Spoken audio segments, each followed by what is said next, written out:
Today, the whole Catholic Church is celebrating the All Souls Day. Yesterday, we celebrated the solemnity of the All Saints Day. So, today's celebration, we can say it is the feast of great joy, also great sadness. Yesterday we celebrated the triumphant victory of all the saints and martyrs in heaven. How did they reach to heaven? How did they reach to their goal? By their faith in God and sacrificial life and witnessing their life with Christ in the church.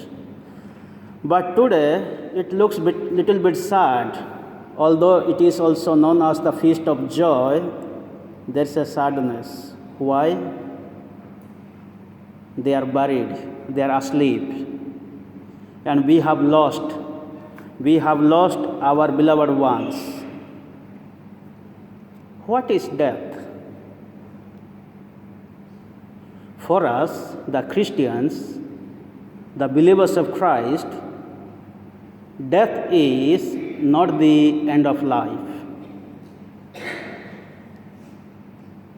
For the believers of Christ, for Christianity, for Jesus, death is the new life, the new beginning in the heaven. So it is not the end of life, but the new life, the new beginning in heaven. So this is what Jesus Christ came into this world to save us from sin and death. In the first reading we heard from the book of Isaiah, "On this mountain I have prepared a banquet for you all." Not for one or two people, for all. On this mountain, I will wipe the tears of everyone. So in the Old Testament, it is talking about the mountain. On this mountain, this mountain is signifying the Mount Calvary, on which Jesus died on the cross and destroyed death and sin. I will destroy death forever. This is what we heard in the first reading in the book of Isaiah. 700 BC, Prophet Isaiah prophesied about the coming of the Lord, the Messiah, the Savior of the world, and who is going to destroy death forever on this mountain, on the Mount of Calvary. And he has prepared a banquet. And on this mountain I have prepared a banquet. Today, the mountain here is this church. On this altar, the Lord is going to prepare a banquet for us. As he prepared the Last Supper for the disciples, and he said, "You eat and you drink, and you do in memory of me." The Lord prepared a banquet. So in the second reading, we heard again, according to the letter of St. Paul to the Romans. So St. Paul is talking about four things. All committed the sin right from the beginning, our first parents, until today we commit the sin. And because of sin, there is a punishment. So the punishment for all. And there is a punishment, therefore, because of sin, there is a death. So death is for all. Because there is a death, there is a redemption for all.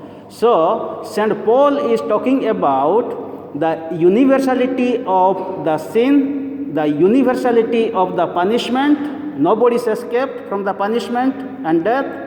And the universality of death and the universality of the redemption. given by Jesus. It was Jesus, one who gave us salvation or redemption by his death on the cross. And in the gospel reading we heard about the parable of the sheep and goats. We know the sheep are kept in the right hand and the goats are in the left hand. So if you see the nature of sheep and goats, you will find the shepherd is always behind the sheep. The shepherd is not in front of the sheep because shepherd is always back. The shepherd is always in front of the sheep. The sheep follow the shepherd. The sheep recognizes the voice of the master. Whereas if you see goats, in UK I don't see goat. But for goats, the shepherd has to be behind of the goats because the goats will not listen to the voice of the master or shepherd, and the goats will not obey the commands of the shepherd, and the shepherd has to always look after these goats. So here the sheep represents the believers of Christ, those who listen to the voice of the Lord, those who obey, those who always fix their eyes on the shepherd. As Jesus said, I am the good shepherd. I have come to lay down my life. And if at all I am going to face the danger, not my sheep first, I am. But whereas the goats, the shepherd the shepherd is not going to face danger first. So the goats here representing the unbelievers. They don't walk in the way of the Lord. They don't believe. They don't listen at all. They move here and there. They go here and there. So according to today's gospel, the gospel is ending with judgment. And Jesus continues to say, when I was sick, when I was in prison, you visited me.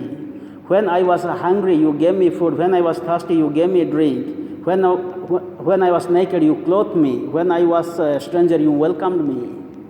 And these are the qualifications, these are the qualities needed to enter into heaven.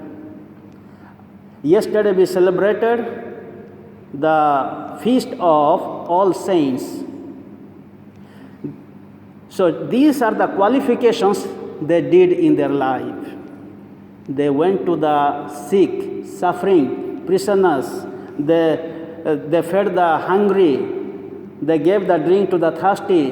They welcomed the stranger.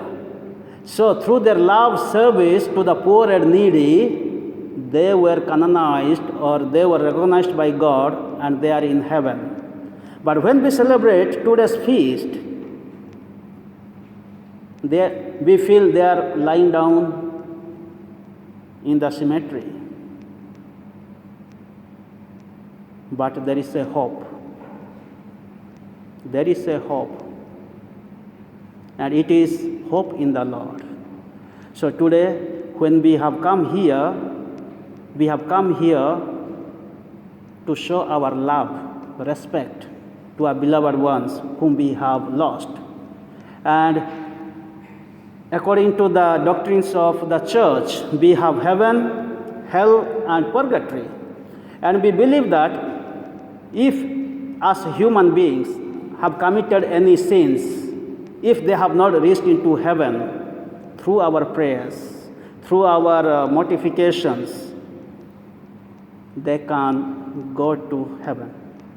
So this is what the church is teaching us. And the Father is so merciful. The Lord is so merciful. He doesn't want to keep anybody in hell. So this is what today we have come here to pray for our departed brothers and sisters, or parents, or beloved ones. And let us continue to pray. And they are not dead. As we heard, Jesus said in John's Gospel, chapter 11, verse 25, he said to Martha when Lazarus died, I am the resurrection and I am the life. Those who believe in me, even though he or she dies, he or she will live forever. So this is what Jesus said, I am the life, I am the resurrection. Those who believe in me, even though he dies or she dies, he will live forever.